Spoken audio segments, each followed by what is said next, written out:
بڑے ہی ادب و احترام کے ساتھ حضرت مولانا حیدر بیگ صاحب کو دعوت خطاب دیتا ہوں۔ حضرت والا آئیں اور اپنی نصیحتوں سے ہم تمام کے قلوب کو مجلہ و مصفہ فرمائیں۔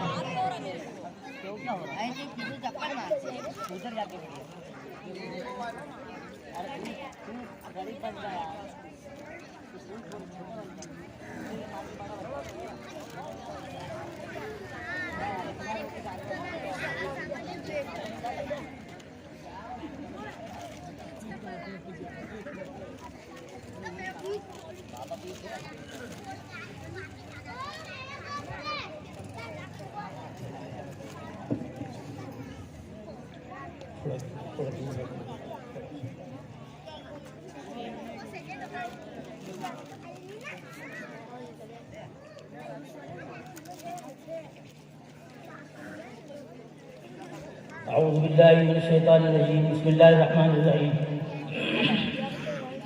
اقرأ باسم ربک الذی خلق خلق الانسان من علق اقرأ وربک الاکرم الذی علم بالقلم علم الانسان ما لم يعلم آمنت باللہ صدق اللہ مولانا العظیم وصدق رسولہ النبی الکریم ونحن علی ذلک من الشاہدین والشاکرین والحمد للہ رب العالمین اللهم صل على محمد وعزته بهذا كل ما لك يا رب صل وسلم دائما ابدا على حبيبك خير الخلق كلهم اللهم صل على محمد كلما ذكره الذاكرون وصل على محمد كلما غفل عن ذكره الغافلون۔ محترم بزرگوں اور بھائیوں، بیان شروع کرنے سے پہلے ایک نعت پاک پیش کر رہا ہوں جس کی فرمائش میرے سے کی گئی ہے کہ ایک نعت پاک بھی پیش کر دیں۔ بسم اللہ الرحمن الرحیم۔ شروع کرتا ہوں میں اللہ کے نام سے جو سب پر مہربان بہت مہربان ہے۔ حقیقت میں وہ لطف زندگی پایا نہیں کرتے، حقیقت میں وہ لطف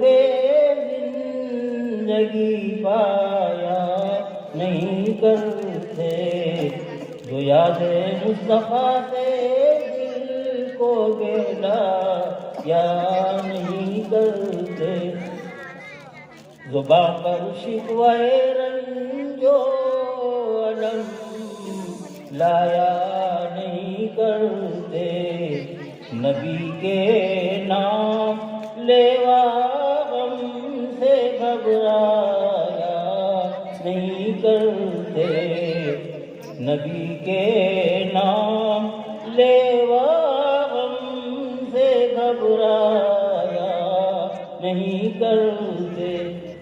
حاجی لوگ جب حج کرنے کے لیے جاتے ہیں تو ان حاجیوں سے شاعر یہ بات کہہ رہا ہے، یہ ہے دربار آقا کا یہاں ملتا ہے بے مانگے، ارے ناداں یہاں دامن کو پھیلایا نہیں کرتے، ارے نا سمجھ قربان ہو جا ان کے روزے پر، یہ لمحے زندگی میں بار بار آیا نہیں کرتے، یہ دربار آقا کا یہاں اپنوں کا کیا کہنا، یہاں پر ہاتھ یہاں سے ہاتھ خالی غیر بھی جایا نہیں کرتے، محمد عرش پر خاموش بیٹھے، حق نے فرمایا، بہت دیر تک خاموش رہے۔ معراج شریف میں سید الانبیاء محبوب کبریا تاجدار مدینہ جناب محمد رسول اللہ صلی اللہ علیہ وسلم عرش اعظم پر بہت دیر خاموش کھڑے رہے تو اللہ کو ان کی خاموشی پر پیار آ گیا۔ محمد عرش پر خاموش بیٹھے، حق نے فرمایا یہ اپنا گھر ہے، اپنے گھر میں شرمایا نہیں کرتے۔ ماشاءاللہ سبحان محمد عرش پر خاموش بیٹھے، حق نے فرمایا یہ اپنا گھر ہے، اپنے گھر میں شرمایا نہیں کرتے۔ محمد پیار ہے تم سے بلایا، اس لیے ورنہ کسی کو بھی ہم اپنے پاس بلوایا نہیں کرتے۔ حقیقت میں وہ لطف زندگی پایا نہیں کرتے، جو یاد مصطفیٰ سے دل کو بہلایا نہیں کرتے۔ محمد پیار ہے تم سے بلایا، اس لیے ورنہ کسی کو بھی ہم اپنے پاس بلوایا نہیں کرتے۔ تمہیں امت کا غم ہے بخش دیں گے عہد کرتے ہیں، محمد ہم کبھی جھوٹی قسم کھایا نہیں کرتے۔ وَلَسَوْفَ يُعْطِيكَ رَبُّكَ فَتَرْضَىٰ، اے محمد صلی اللہ علیہ وسلم آپ کی امت کے بارے میں ہم آپ کو اتنا دیں گے، اتنا دیں گے، اتنا دیں گے کہ آپ خوش ہو جائیں گے۔ تو رسول پاک صلی اللہ علیہ وسلم نے اس آیت کے جواب میں اللہ تعالیٰ سے یہ گزارش کی، اے میرے پاک پروردگار میں تو اس وقت میں راضی ہوں گا جب کہ میرا ایک ایک امتی جہنم سے نکل کر جنت الفردوس میں داخل نہیں ہو جائے گا۔ تمہیں امت کا غم ہے بخش دیں گے عہد کرتے ہیں، محمد ہم کبھی جھوٹی قسم کھایا نہیں کرتے۔ محمد پیار ہے تم سے بلایا، اس لیے ورنہ کسی کو بھی ہم اپنے پاس بلوایا نہیں کرتے۔ رسول پاک وہاں پہنچے جہاں کوئی فرشتہ بھی نہیں پہنچ سکتا تھا۔ حضرت جبرائیل علیہ السلام بھی سدرۃ المنتہا تک گئے اور وہاں آگے جانے سے انکار کر دیا، یا رسول پاک اس سے آگے میں جا نہیں سکتا، اگر یکسرے موئے برتر پرم فروغ تجلی وسوزت پرم، اگر ایک بال برابر بھی میں آگے بڑھوں گا اللہ کی تجلی میرے پر جلا کے خاک کر دے گی، میں جل جاؤں گا، آگے نہیں بڑھ سکتا۔ ہمارے نبی وہاں پہنچے جہاں کسی فرشتے کی بھی رسائی نہیں ہے، وہاں پر رسول پاک صلی اللہ علیہ وسلم بہت دیر خاموش رہے، اس کے بعد میں کچھ بولے نہیں۔ تو اللہ پاک یہ فرماتے ہیں یہ اپنا گھر ہے، اپنے گھر میں شرمایا نہیں کرتے، آپ بولیے۔ تو رسول پاک نے سب سے پہلی بات یہ بولی، التحیات للہ والصلوات والطیبات، پروردگار میری جانی عبادتیں، میری مالی عبادتیں، زبان سے جو عبادت کروں گا وہ بھی تیرے لیے، تو نہ چھوٹے مجھ سے یا رب، تیرا چھوٹنا ہے غضب، یوں میں راضی ہوں مجھے سارا زمانہ چھوڑ دے۔ پروردگار عالم میں جو کچھ عبادتیں کروں گا تجھے راضی کرنے کے لیے کروں گا۔ اللہ پاک کو یہ بات بہت پسند نہیں۔ اے اللہ تیرے دربار میں بندگی کی شان لے کر آیا ہوں، بندہ بن کر آیا ہوں، اور تیرے خزانے میں بھی یہ چیز نہیں ہے، بندگی نہیں ہے، کسی کی غلامی نہیں ہے، میں تیرا غلام بن کر آیا ہوں۔ پروردگار میری بندگی کو قبول فرما۔ اللہ پاک کو اس بندگی پر پیار آ گیا، فرمایا اللہ تعالیٰ نے السلام علیکہ ایھا النبی ورحمۃ اللہ وبرکاتہ۔ نبی آپ نے بہت بہترین بات کہی ہے، آپ نے اخلاص پیش کیا ہے، آپ نے بندگی پیش کی ہے۔ السلام علیکہ ایھا النبی ورحمۃ اللہ وبرکاتہ۔ ہم التحیات میں تشہد کے اندر وہ مکالمہ نقل کرتے ہیں نماز کے اندر کہ اللہ پاک نے اپنے نبی کو سلام کیا ہے. پھر اللہ پاک کے حبیب حضرت محمد رسول اللہ صلی اللہ علیہ وسلم نے گزارش کی السلام علینا وعلی عباد اللہ الصالحین. پروردگار کو سلام آپ مجھ پر فرما رہے ہیں، یہ سلام مجھ تک نہیں رہنے دیجیے بلکہ تیرے وہ بندے جو اپنی جان کو اپنے مال کو تیرے راستے میں لگاتے ہیں ان پر بھی سلام ہو. سبحان اللہ. پھر نماز پڑھنے والا اس مکالمے پر مہر لگاتا ہے اور مہر لگاتے ہوئے یہ کہتا ہے اشہد ان لا الہ الا اللہ واشہد ان محمدا عبدہ ورسولہ. معراج میں جانے والا بھی سچا اور معراج میں بلانے والا بھی سچا. سبحان الذی اسری بعبدہ لیلا من المسجد الحرام الی المسجد الاقصی الذی بارکنا حولہ لنریہ من آیاتنا. اس 15ویں پارے کی پہلی آیت کے اندر اللہ پاک نے معراج کا واقعہ بیان کیا ہے. معراج مکہ مکرمہ سے شروع ہوئی. بیت المقدس کے اندر امام الانبیاء حضرت محمد رسول اللہ نے 1,24,000 اور ایک روایت میں 2,24,000 انبیاء کرام کی امامت فرمائی. ہمارے نبی امام الانبیاء، نبیوں کے بھی امام. کسی کی ہمت نہیں ہو رہی تھی بیت المقدس کے اندر، فلسطین کے اندر، جہاں اللہ پاک نے 1,24,000 نبیوں کی روحوں کو مجسم کر کے اور رسول پاک کے پیچھے مقتدی بنا کر پیش کیا. اب سب انتظار میں تھے کہ اب دیکھو امامت کون کرتا ہے. حضرت جبرائیل نے سید الانبیاء محبوب کبریا تاجدار مدینہ جناب محمد رسول اللہ کا ہاتھ پکڑ کر مصلی پر کھڑا کر دیا. آج کوئی اس لائق نہیں ہے کہ امامت کر سکے.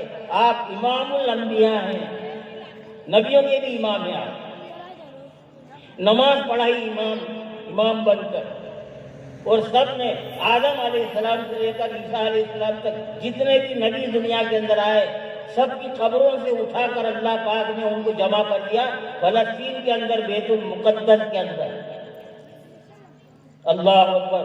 کیا شان ہے ہمارے نبی کی، ہمارے نبی کی کیا شان ہے، ہمارے نبی کی کیا عظمت ہے.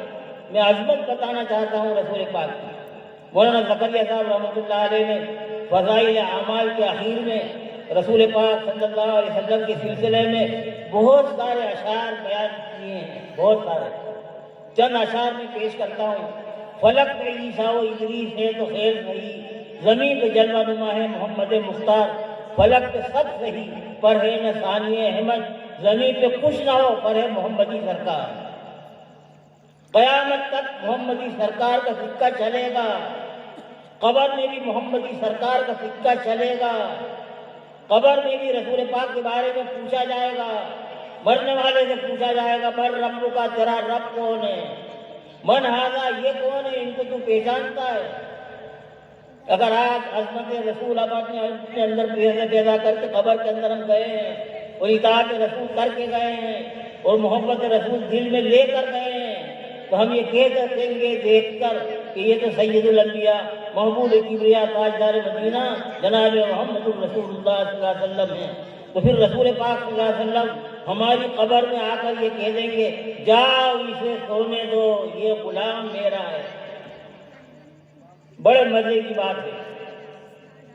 اور ایک روایت میں ہے کہ مرنے والے کی قبر سے لے کر سید الانبیاء محبوب کبریا تاجدار مدینہ جناب محمد رسول اللہ صلی اللہ علیہ وسلم کے روزے اثر تک اللہ تعالیٰ سارے حجابات اٹھا دے گا، اور رسول پاک صلی اللہ علیہ وسلم کے مزار مبارک کے قریب میں اس کی قبر ایسی ہو جائے گی کہ حضرت محمد رسول اللہ صلی اللہ علیہ وسلم کو اپنی آنکھوں سے دیکھے گا، دیدار کرے گا. اور جب فرشتے پوچھیں گے من ھذا، پہچانتا ہے، پہچانتا ہے کون ہے یہ؟ تو آج اطاعت رسول کے ذریعے سے، محبت رسول کے ذریعے سے، عظمت رسول کے ذریعے سے آج ہمیں رسول پاک کو پہچاننا ہے. پھر انشاءاللہ تعالی ہمیں قبر کے اندر حضرت محمد رسول اللہ ہمیں پہچان لیں گے اور فرشتوں سے کہہ دیں گے جاؤ اسے سونے دو، یہ غلام میرا ہے. مصطفیٰ کی غلامی بھی کیا چیز ہے، جس کو یہ مل گئی 2 جہاں مل گئے، چھوٹ گیا ان کا دامن اگر ہاتھ سے، یہ سمجھ لو خدا بھی تمہارا نہیں. سبحان اللہ، اللہ تعالیٰ ہم سب کو اللہ کے نبی حضرت محمد رسول اللہ کا غلام بنا دے۔ اس لیے میں یہ کہتا ہوں مصطفیٰ کی غلامی بھی کیا چیز ہے، جس کو یہ مل گئی دو جہاں مل گئے، چھٹ گیا ان کا دامن اگر ہاتھ سے، یہ سمجھ لو خدا بھی تمہارا نہیں۔ عرش اعظم پہ جس دم گئے مصطفیٰ، حق تعالیٰ نے ان کو بہت کچھ دیا، فیصلہ آج کی رات یہ بھی کیا جو تمہارا نہیں وہ ہمارا نہیں، فیصلے کی بات ہے۔ عرش اعظم پہ جس دم گئے مصطفیٰ، حق تعالیٰ نے ان کو بہت کچھ دیا، بہت کچھ، فیصلہ آج کی رات یہ بھی کیا جو تمہارا نہیں وہ ہمارا نہیں۔ مصطفیٰ کی غلامی بھی کیا چیز ہے، جس کو یہ مل گئی دو جہاں مل گئے، چھٹ گیا ان کا دامن اگر ہاتھ سے، یہ سمجھ لو خدا بھی تمہارا نہیں۔ فلک میں عیسیٰ و ادریس ہے تو خیر صحیح، زمین پہ جلوہ نما ہے محمد مختار، فلک پہ سب صحیح پر ہے نہ ثانی احمد، زمین پہ کچھ نہ ہو پر ہے محمدی سرکار۔ میں تو یہ کہتا ہوں کہ اگر کوئی چاند پہ بھی ڈیرا ڈال لے اور چاند پہ بھی اگر آبادی ہونے لگ جائے تو وہاں جس طرح رب کی ربوبیت پائی جائے گی، وہاں رحمت للعالمین کی رحمت للعالمین وہاں جلوہ گر ہوگی، وہاں بھی ہمارے نبی کی رحمت جلوہ گر ہوگی، وہ جگہ بھی خالی نہیں ہے رحمت مصطفیٰ کی۔ اللہ اکبر۔ یہ چھوٹے چھوٹے بچوں نے محمد مصطفیٰ صلی اللہ علیہ وسلم کے سلسلے میں ایسی نعتیں پیش کی ہیں کہ میرا تو دل خوش ہو گیا۔ حمد باری تعالیٰ، نعت رسول پاک صلی اللہ علیہ وسلم، مدینے کا منظر، رسول پاک صلی اللہ علیہ وسلم کی مجلسوں کا منظر، یہ ساری کی ساری چیزیں بچوں نے پیش کی، اور تصور میں ہمارے دلوں کے اندر حضرت محمد رسول اللہ صلی اللہ علیہ وسلم کے زمانے کی یادگاریں تازہ ہو گئی، صدیق اکبر کی یادگاریں تازہ ہو گئی، حضرت عمر فاروق، حضرت عثمان غنی، حضرت علی، ان کی مجلسوں کا تذکرہ آنکھوں کے سامنے پھر گیا کہ یہ ننھے ننھے بچے، چھوٹے چھوٹے بچے منظر پیش کر رہے تھے، سید الانبیاء، محبوب کبریا، تاجدار مدینہ جناب محمد رسول اللہ صلی اللہ علیہ وسلم کی مجلسوں کا تذکرہ کر رہے تھے، مدینہ طیبہ کا تذکرہ کر رہے تھے۔ اللہ اکبر۔ مدینہ طیبہ کا کیا کہنا، سبحان اللہ۔ مدینہ ہم جا کے ہم سمجھے تقدس کہتے کس کو کہتے ہیں، مدینہ جا کے ہم سمجھے تقدس کس کو کہتے ہیں، ہوا پاکیزہ پاکیزہ، فضا سنجیدہ سنجیدہ۔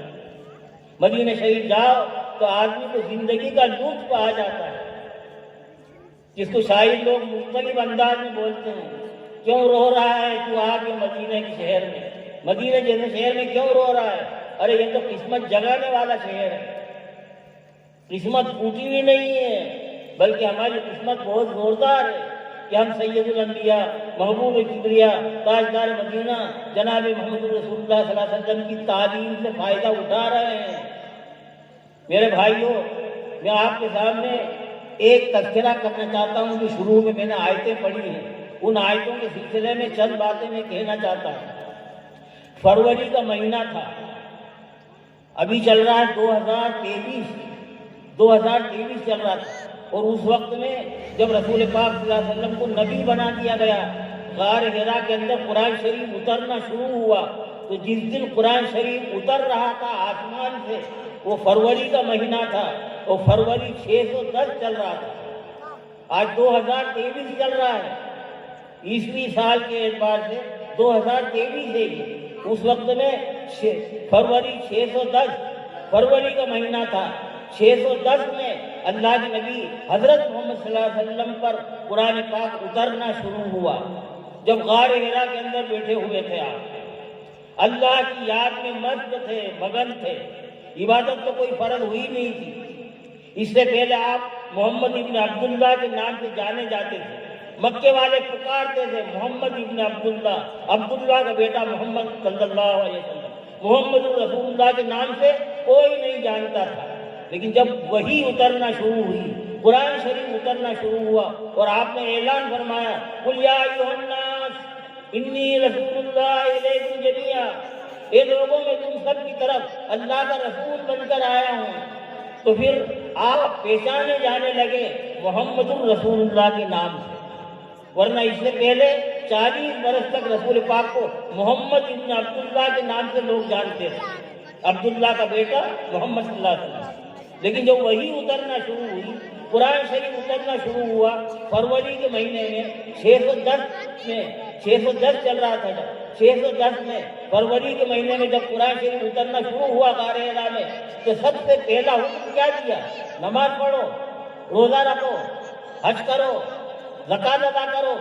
ان میں سے کوئی عمل کا حکم نہیں دیا گیا، یہ سب بات کی چیزیں ہیں۔ سب سے پہلا حکم جو اللہ نے دیا، اقرا بسم ربک الذی خلق، تعلیم حاصل کرو، علم حاصل کرو، یہ سب سے پہلا حکم دیا۔ کیوں دیا سب سے پہلا حکم؟ اس لیے دیا کہ اس علم کی برکت سے تمہاری نمازیں صحیح ہوں گی، اس علم کی برکت سے تمہیں روزہ رکھنا آئے گا، اس علم کی برکت سے تمہارے اندر بات کرنے کا تمیز آئے گا، اس علم کی برکت سے تم مجلس کے آداب پہچانو گے، اس علم کی مجلس سے تمہارا سارا معاملہ صحیح ہو جائے گا، تمہاری دنیا صحیح ہو جائے گی، تمہاری آخرت صحیح ہو جائے گی۔ تو نبی پاک صلی اللہ علیہ وسلم کو 2 چیزیں بنیادی طور پر دی گئی، ایک تو ایمان دیا گیا اور دوسرا علم دیا گیا۔ امام غزالی سے لوگوں نے پوچھا دین کیا ہے، تو فرمایا 2 چیزوں کا نام دین ہے، ایک تو علم اور دوسرا ایمان۔ ایمان کی برکت سے اللہ پاک نے مکے کا شرک ختم کیا، وہاں بت پرستی ہو رہی تھی، اللہ پاک نے ایمان کی برکت سے توحید عطا فرمائی، شرک ختم ہوا ایمان کی برکت سے۔ اور دوسری چیز علم دیا گیا، علم، اور علم کی برکت سے پھر جہالت کی تمام باتیں ختم ہو گئی، یہ علم کی برکت سے ہوا ہے۔ اس لیے میں بچوں کو تاکید کرتا ہوں اس بات کی کہ علم حاصل کرنے کے لیے جو تم مدرسے کے اندر آؤ، چوکنے ہو کر علم کی باتیں سنا کرو۔ بہت سے بچے کلاس کے اندر سوتے سوتے سنتے ہیں، بات پلے نہیں پڑتی ان کے کیا ہے۔ ایک استاد کے سامنے ایک بچہ سوتے سوتے سن رہا تھا، تو ایک تھپڑ اس کو دیا، ایک تھپڑ دینے کے بعد کہا کہ تو ہمیشہ سوتا رہتا ہے، جب میں کوئی بات بتاتا ہوں علم کی، دین کی، قرآن کی، تو بالکل سوتا رہتا ہے، کوئی واقعہ سناتا ہوں تو بھی سوتا رہتا ہے، تیرے کو کچھ پلے نہیں پڑتا۔ کہنے لگے میں تو چوکنا ہو کے سنتا ہوں، آپ کو کیا خبر؟ کہنے لگے اچھا بول پھل کس نے کھایا؟ آدم علیہ السلام کا قصہ بیان کر رہے تھے کہ آدم علیہ السلام نے پھل کھایا جنت میں، اس لیے جنت سے نکال دیے گئے، بول پھل کس نے کھایا؟ کہنے لگے آپ کا پھل میں نے تھوڑی چرایا ہے، کھایا ہوگا کسی نے۔ وہ اس کے باپ کو بلا لایا، بلا وجہ مولانا صاحب میرے اوپر الزام لگاتے ہیں کہ میرا پھل تو کھا گیا، میں نے پھل ول نہیں کھایا۔ اب وہ سوتے سوتے سن رہا تھا، اب اس کو کیا معلوم کہ آدم علیہ السلام کا قصہ مولانا صاحب بیان کر رہے ہیں کہ آدم علیہ السلام جنت میں آرام سے تھے، اللہ تعالیٰ نے پھل کھانے سے منع کر دیا تھا، لیکن شیطان نے بہکا کر پھل کھلا دیا، وہاں سے جنت سے ان کو نکال دیا گیا۔ لیکن جب وہ بچے کو دیکھا کہ یہ سوتے سوتے سن رہا ہے تو ایک تھپڑ دیا کہ میں تو بہت تسلی سے سن رہا ہوں آپ کی بات کو، میں کوئی سو تھوڑی رہا ہوں۔ کہنے لگا اگر نہیں سو رہا ہے تو بتا پھل کس نے کھایا؟ کہنے لگا آپ کا پھل میں نے تھوڑی چرایا، کھایا ہوگا کسی نے۔ ارے بھائی میں آدم علیہ السلام آدم نے کھایا ہوگا پھل۔ باقی وہ باپ بھی آ کے کہتا ہے کہ مولانا صاحب میرا بچہ تو بڑا شریف ہے، چھوٹا نہیں ہے۔ ارے بھائی میں آدم علیہ السلام کا قصہ، آدم نے کھایا ہوگا پھل، باقی میرے بیٹے نے نہیں کھایا۔ چل ایسے مدرسے میں نہیں پڑھانا کہ چوٹا کی اللہ لگا دیا۔ تو ان بچوں کو تاکید کرو کہ جو بات استاد بتائے اس کو چوکن نہ ہو کے سنو، سوتے سوتے مت سنو۔ بیان میں بھی بہت سے لوگ سوتے رہتے ہیں۔ 1.5 گھنٹہ بیان کیا مولانا صاحب نے، بیاج کھانا حرام ہے، سود کھانا حرام ہے، اللہ نے اس کو حرام کیا ہے، رسول پاک نے بھی منع کیا ہے، حرام کیا ہے۔ تو ایک پٹھان تھا، وہ سوتے سوتے سن رہا تھا، تو آ کر کے گھر میں جتنی پیاز تھی سب پھینک دی باہر۔ پیاز نہیں کھانا، پیاز مولانا صاحب نے 1.5 گھنٹے تک قرآن حدیث کی روشنی میں یہ بات ہمیں بتائی کہ پیاز نہیں کھانا چاہیے، تو پیاز کھانا حرام ہے۔ سب لوگوں نے بتایا کہ وہ پٹھان صاحب تم سوتے سوتے سن رہے تھے، تم نے دھیان سے نہیں سنا مولانا صاحب کی بات کو، انہوں نے تو پیاز کھانا منع کیا ہے، تم پیاز سمجھ گئے۔ تو انا للہ پڑھی انہوں نے کہ سوتے سنتے نہیں سننا چاہیے، چوکن نہ ہو کے سننا چاہیے۔ اللہ کے حبیب حضرت محمد رسول اللہ صلی اللہ علیہ وسلم جو باتیں اپنی مجلس میں بتاتے تھے صحابہ کرام چوکنا ہو کر سنتے تھے. اور اللہ پاک نے بھی قرآن پاک کے سلسلے میں یہ کہا ہے وَإِذَا قُرِئَ الْقُرْآنُ فَاسْتَمِعُوا لَهُ وَأَنصِتُوا لَعَلَّكُمْ تُرْحَمُونَ. جب قرآن کی باتیں سنائی جائیں دھیان کے ساتھ سنو, عظمت کے ساتھ بات سنو, کان لگا کر سنو تاکہ تمہارے اوپر رحم نازل ہو. اللہ تعالیٰ رحم کا, کرم کا, عافیت کا, عفو کا, درگزر کا, سہولت کا معاملہ فرمائے گا اگر ہم مجلسوں کے اندر چوکنا ہو کر سنیں گے. اور یہ ہمارے بچے بھی چوکنا ہو کر سنیں گے, اللہ کے دین کو عظمت سے سنیں گے. موسیٰ علیہ السلام بھی جب کوہ طور پر جاتے تھے تو اللہ تعالیٰ سب سے پہلے ان کو ادب سکھاتا تھا. یا موسیٰ, اے موسیٰ فاستمع لما یوحیٰ, وحی کے ذریعے سے جو باتیں آپ کو بتائی جا رہی ہیں ان کو دھیان کے ساتھ سنو, عظمت کے ساتھ سنو, کان لگا کر سنو. اور دیکھو موسیٰ, تم کوہ طور پر آئے ہو, تم کلیم اللہ ہو, ہم سے باتیں کرتے ہو, ہم تم سے باتیں کرتے ہیں, اس لیے تمہارا خطاب ہے کلیم اللہ.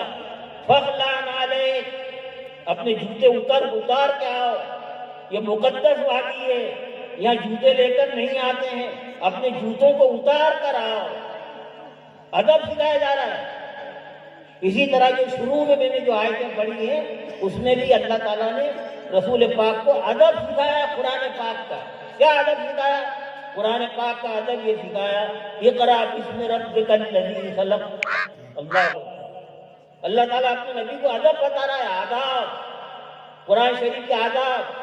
یہ پہلا دین ہے, پہلے دن آسمان سے زمین کا تعلق قائم ہو رہا ہے, لیکن سب سے پہلا حکم کیا دے رہا ہے اللہ تعالیٰ؟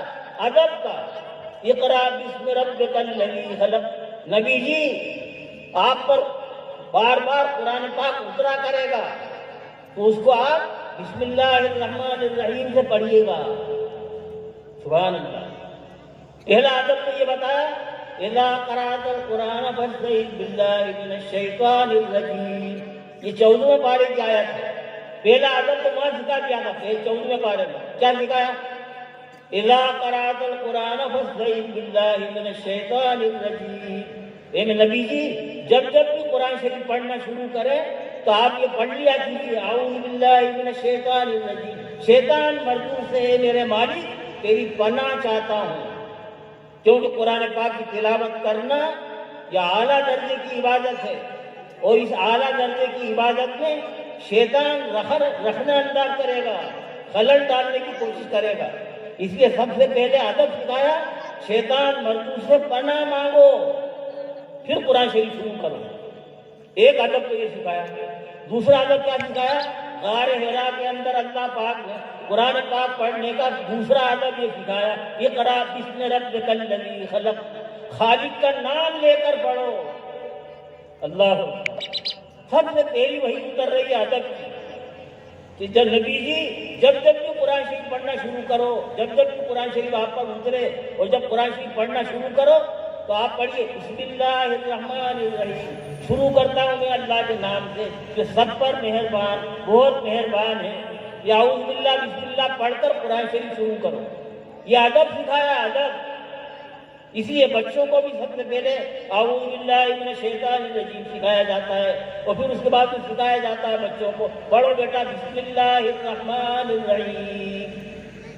یہ کیوں سکھایا جاتا ہے؟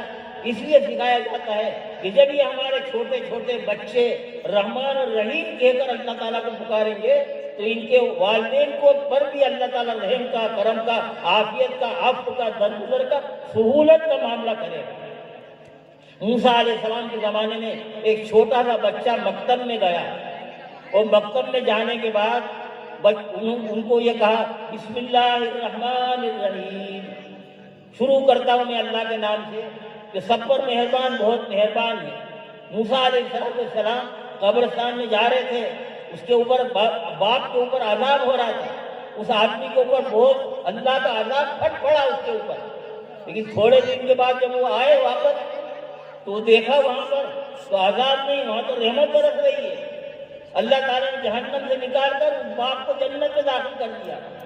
موسیٰ علیہ السلام کو بہت تعجب ہوا کہ پروردگار یہ کیا ہو گیا, کہ قبر کے اندر کوئی نیک عمل تو کر سکتا نہیں ہے، لیکن اس کے اوپر رحمتیں کیوں نازل ہو رہی ہیں؟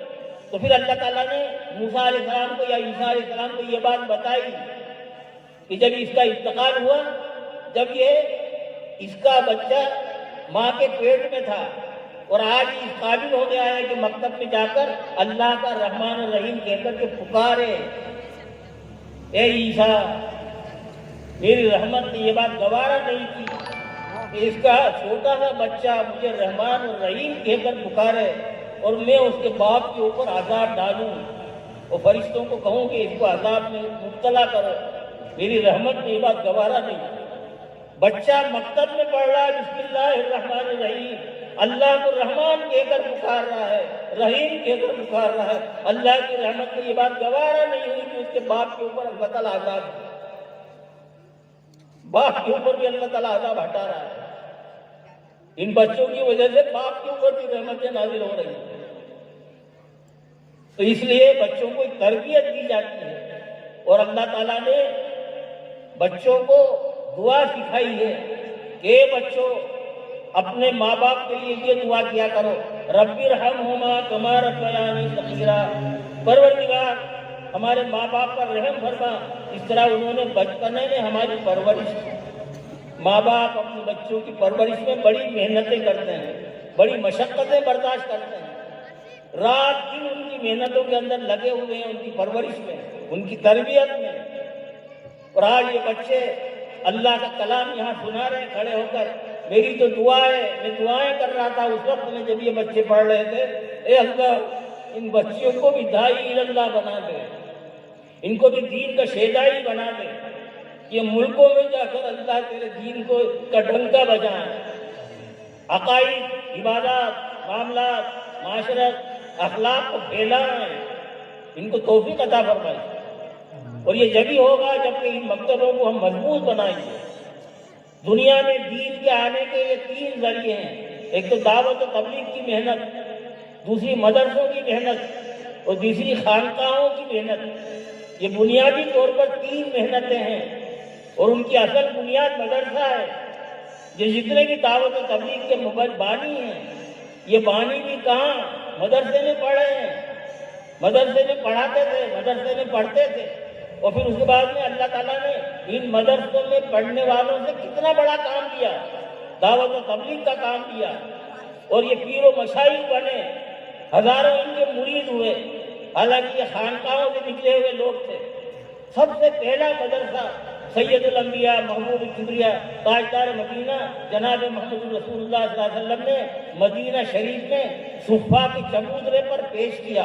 سب سے پہلا مدرسہ تھا مدینہ کا، وہ سب سے پہلے مدرسہ جو ہے، حالانکہ اس وقت میں مدینہ چھوٹا سا ایک گاؤں تھا، گاؤں، لیکن اس گاؤں کو اللہ تعالیٰ نے اتنا قبول کیا کہ مشرق، مغرب، شمال، جنوب، چاروں طرف بہت بڑی ایک یونیورسٹی بنا دی اللہ تعالیٰ نے مدینہ کو، کہ پوری دنیا کے اندر دین کی تبلیغ، تعلیم پھیلتی چلی گئی، پورے عالم کے اندر دین پھیل گیا۔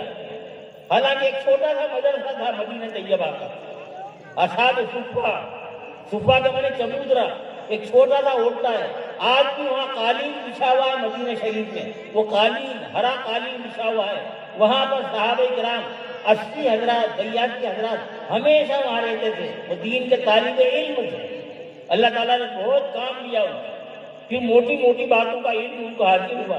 رسول پاک کا ارشاد ہے، طلب العلم فریضۃ علی کل مسلم و مسلمۃ، دین کا علم حاصل کرنا، موٹی موٹی باتوں کا علم حاصل کرنا، یہ تو ہر مسلمان پر فرض ہے، ہر مسلمان مرد پر بھی فرض ہے اور ہر مسلمان عورت پر بھی فرض ہے۔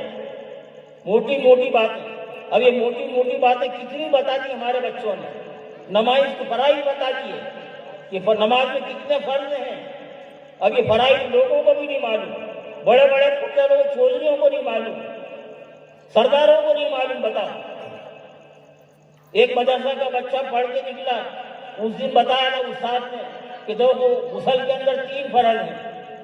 اب وہ ایک پٹیل صاحب سے پوچھا، پٹیل صاحب غسل کے اندر کتنے فرض ہیں؟ کہنے لگے 3 فرض ہیں۔ کہنے لگے پٹیل صاحب کیا کیا ہے 3 فرض؟ کہنے لگے گرم پانی، صابن دانی اور ٹوال، غسل میں یہ 3 فرض ہیں۔ کہ نہیں ہمارے استاد نے جیسے بتایا ہے کلی کرنا، ناک میں پانی ڈالنا اور پورے بدن میں پانی بہانا، یہ بتایا ہمارے استاد نے۔ پھر وہ پٹیل صاحب کو احساس ہوا کہ افسوس میرے کو غسل کے فرائض بھی معلوم نہیں ہے۔ بہت سی عورتوں کو موٹی موٹی باتوں کا علم نہیں ہوتا۔ صاف لکھا ہوا ہے کتابوں کے اندر کہ عورتیں جو نیل پالش لگاتی ہیں نا، نیل پالش، اس سے وضو بھی نہیں ہوتا اور غسل بھی نہیں ہوتا۔ اب نیل پالش لگانے کا وہ ایسا رواج بن گیا ہے کہ عورتیں نیل پالش کے بغیر رہتی ہی نہیں ہے۔ اس کو وہ فیشن سمجھتی ہے، فیشن۔ حالانکہ اس کی وجہ سے نہ غسل ہوتا ہے کیونکہ وہ پانی پہنچتا ہی نہیں، پرت جم جاتی ہے، پرت ناخنوں کے اوپر۔ آٹا بھی ہو تو اس کو کھرچ دینا چاہیے وضو کرتے وقت، لیکن نیل پالش لگا رہی ہیں بہت سی عورتیں، اور پھر غسل کر رہی ہیں تو غسل بھی نہیں ہو رہا ہے، وضو کر رہی ہیں تو وضو بھی نہیں ہو رہا، بغیر وضو کے نمازیں ہو رہی ہیں، بغیر غسل کے نمازیں ہو رہی ہیں، یہ سمجھ لو۔ تو کتنی بڑی جہالت! یہ جہالت کا جو ہے گزارا ہے وہ علم ہے، علم۔ اس لیے اللہ پاک نے سب سے پہلے کیا حکم دیا؟ نماز کا، روزے کا، حج کا، زکوٰۃ کا۔ یہ آیت نہیں اتری پہلے۔ فروری 610 تاریخ بھی میں نے بتا دی، یاد رکھنا ہے اس کو۔ 610 چل رہا تھا، آج 2023 چل رہا ہے۔ 610 فروری کا دن تھا، فروری کا مہینہ تھا۔ فروری کے مہینے میں اقرأ باسم ربک الذی خلق، سب سے پہلے علم حاصل کرو، اس کا حکم اللہ نے دیا۔ اس علم کی برکت سے تمہاری نمازیں صحیح ہوگی، اس علم کی برکت سے تمہارا وضو صحیح ہوگا، اس علم کی برکت سے تمہاری نمازیں صحیح ہوں گی، اس علم کی برکت سے تمہارے کو آداب آئیں گے، آداب، یہ ساری کی ساری چیزیں۔ تو اللہ تبارک تعالیٰ نے سب سے پہلا حکم کیا دیا؟ اقرأ باسم ربک الذی خلق، خلق الانسان من علق، اقرأ وربک الاکرم الذی علم بالقلم، علم الانسان ما لم یعلم۔ کہ اللہ تبارک تعالیٰ نے گوشت کے لوتھڑے کو زندگی عطا فرمائی، یہ اللہ کا کتنا بڑا کرم ہے۔ تو علم حاصل کرنے کا اللہ تعالیٰ نے حکم دیا، تو علم کی اہمیت کو میں نے بیان کر دیا۔ اللہ تبارک تعالیٰ اس علم کی اہمیت کو ہمارے دلوں کے اندر اتار دے، اور ہمارے بچوں کو بھی اور ہم کو بھی علم حاصل کرتے رہنے کی توفیق عطا فرمائے۔ ہم تو مرتے دم تک طالب علم ہی رہیں گے، اور اللہ تعالیٰ ہمیں طالب علم رکھے۔ اور فرمایا اللہ پاک کے حبیب نے، من سلک طریقا یلتمس فیہ علما سہل اللہ لہ طریقا الی الجنہ، جو شخص ایسے راستے میں چلے جس میں علم کی جستجو ہو، اللہ تعالیٰ اس کے لیے جنت کا راستہ آسان فرما دیتا ہے۔ اس میں بشارت ہے علم والے کے لیے کہ اللہ تعالیٰ اس کا خاتمہ بالخیر فرمائے گا، اس کو جنت عطا فرمائے گا۔ اللہ تعالیٰ اس جنتی عمل پر ہمیں آمادہ کرنے کی توفیق عطا فرمائے، اور ہمارے بچوں کو زیادہ سے زیادہ علم دین کی دولت سے مالا مال فرمائے۔ وآخر دعوانا ان الحمد للہ رب العالمین۔ جزاکم اللہ خیرا واحسن الجزاء۔ اب میں